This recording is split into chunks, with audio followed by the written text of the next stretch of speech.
Salut à tous, c'est Light Amethyst. Aujourd'hui on se retrouve pour une petite vidéo de deck profile parce que c'est mon deck de mon deck préféré avant la banlist. Voilà. Parce qu'après ça il va être pas mal changé.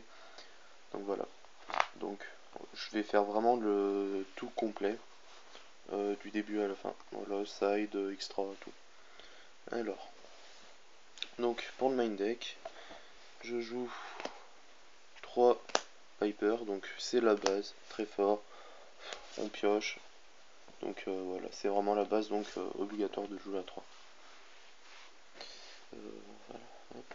Ensuite, 2 King Cabio, pas besoin de le jouer à plus, ça fait des mains mortes, sinon 2 ça passe très très bien, faut savoir les gérer aussi. Bah voilà.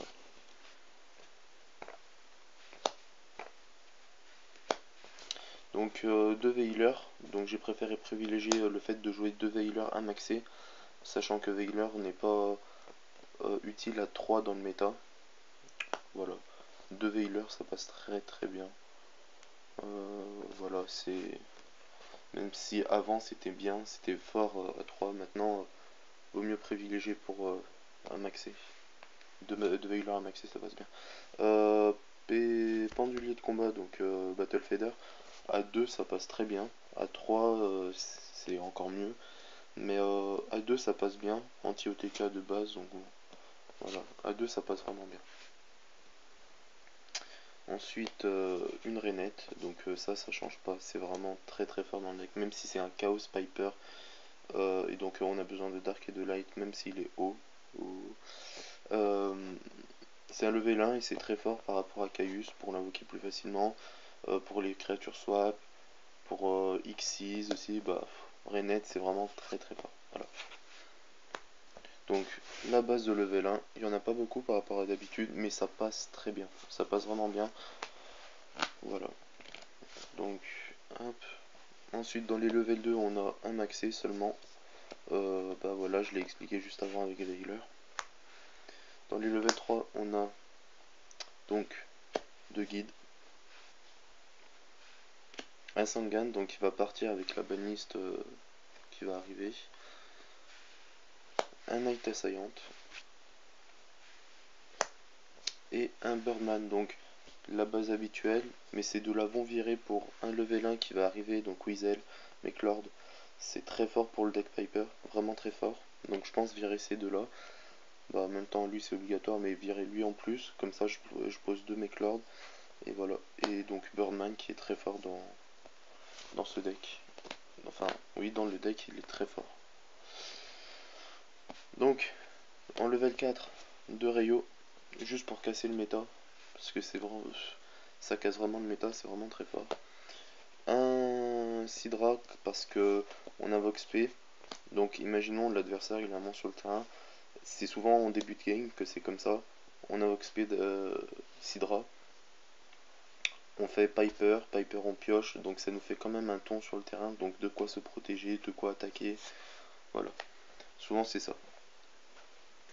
Ensuite en level 6, donc 2 Caius. À 3 c'est trop lourd. Vraiment trop lourd, ça fait des mains mortes. Ça... Enfin voilà, à 2 ça passe très bien. Enfin voilà. 2 Caius c'est largement suffisant. Ensuite chez nos bourrins on a donc un BLS, la base, Chaos, la base, vu que c'est un deck Chaos. Hein. Ensuite, bah, le DAD, parce que avant, avec la banlist de septembre, Chaos qui se limite à 1, ça permet au deck de jouer le DAD. Avant, c'était pas possible du fait que DAD est, jouer trop de Chaos, enfin, jouer les Chaos, ça permet, on n'avait pas assez de dark dans le cimetière. On était toujours à 1 ou 2 dark dans le cimetière. Donc Dad pouvait jamais sortir. Et là, franchement, ça passe très très bien pour le Dad. Au pire, si on a un quatrième dark, souvent ça arrive avec 4 dark. On a le chaos ou le PLS. Enfin voilà, c'est vraiment. Ça passe très bien maintenant. Ensuite, bon, bah, anti-OTK en plus de Battle Fader, on a donc 2 Trago, la base avec Gorse. Donc 2 Trago en plus, c'est très utile pour pouvoir faire les Xyz. Voilà, c'est vraiment les anti-OTK En plus, Gorz passe très bien dans le deck puisque je ne joue pas de cartes piège magique ou piège. Enfin, vous allez voir. Donc en pot, on a un pot de dualité, un pot d'avarice. Un pot de dualité, ça suffit. À 2, ça peut casser le deck, surtout avec Renette. Un pot d'avarice aussi. Enfin, un pot d'avarice, ça passe très bien. Ça remet tout dans le deck. On pioche encore en plus de Piper. Donc, on a dans les staples les 3 de base, hein, Darkholm, Monster Reborn, Storm, la base. Ensuite avec 3 Typhoon, parce que dans le deck Piper, je privilégie 3 Typhoon, c'est vraiment très fort, très important. Voilà. Ensuite, donc hop, on va estomper. Ensuite, un Mind Control, donc dans le deck c'est fort. Et en plus de ça, 2 créatures swap parce que c'est excellent. À 3, je suis pas fan. À 2 plus le main control, ça passe vraiment bien. Donc pour ce deck, tout a été réfléchi au détail près. J'ai vraiment passé du temps dessus. One for one, donc je trouve que c'est de moins en moins utile dans ce deck. Ouais, je trouve cette carte de plus en plus inutile dans ce deck, mais bon, je continue à la jouer parce que ça reste intéressant. Mais bon, voilà. Ensuite, en magie piège, je joue une sentinelle d'argent. Donc c'est pas. Je jouais trappe perfide avant. Et la réflexion d'Andéol m'a aidé. Parce qu'Andéol m'a dit tu devrais peut-être essayer la sentinelle d'argent. Et je trouve que. En fait, il a raison. C'est vraiment très fort. On la pose comme si c'était une carte magie ou piège. L'adversaire fait par exemple Typhoon dessus. Sentinelle d'argent, donc on va détruire un monstre sur son terrain. Et lui, il va venir sur notre terrain. Donc c'est vraiment excellent. Après, si l'adversaire... Non, après je vais pas révéler toutes mes techniques, mais bon. Voilà, donc c'est vraiment très fort. Donc voilà pourquoi on joue Gorz déjà. Puisque déjà, bon, c'est anti-OTK. Dans le deck, on a besoin d'anti-OTK. De 2, vu qu'on joue que ça, voilà, ça répond à la question. Main control, créature swap. Pourquoi créature swap aussi? Parce que acid golem, parce que Renette. Enfin voilà, il y a plein de choses qui font que voilà, c'est tout réfléchi. C'est vraiment tout réfléchi. Ensuite, on passe à l'extra, donc on a la magicienne. Hein. Oui, non, c'est juste parce qu'elle est belle. Voilà, hop. Donc, en X6, en X6 rang 1, on a 2 magiciennes fainéantes, c'est très fort, c'est très facile à faire. Battle Feather Renette, très souvent c'est comme ça. Battle Feather après, il n'est plus banni. Il sera donc envoyé au cimetière. Renette, au cimetière et après elle va revenir. Donc bon, voilà, c'est très fort. Kinkabio plus un monstre level 1, donc d'où l'effet de Kinkabio, ça passe très bien pour ce deck. Enfin voilà, la magicienne fainéante c'est très fort.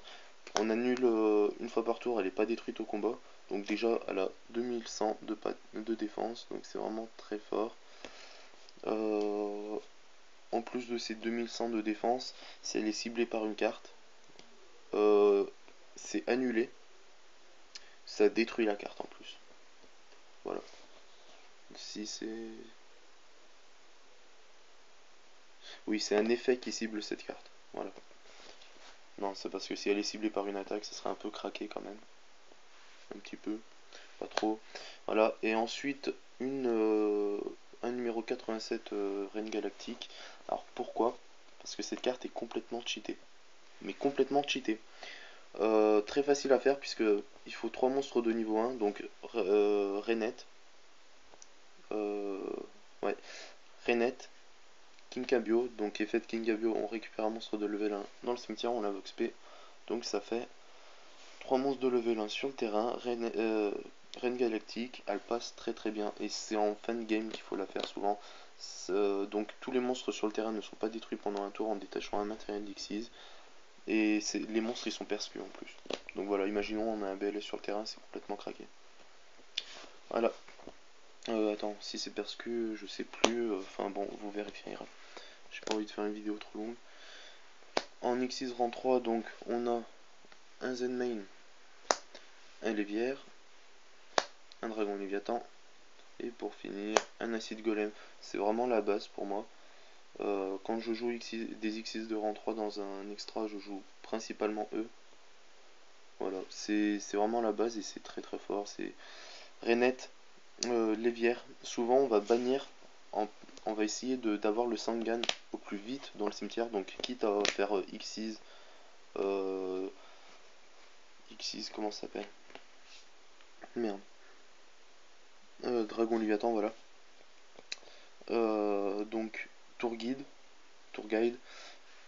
on fait invoquer Sangan. Sangan, on fait après Léviathan. Léviathan, on détache Sangan. On a le Sangan au cimetière. On a un Piper au cimetière. On bannit pour Chaos ou au BLS.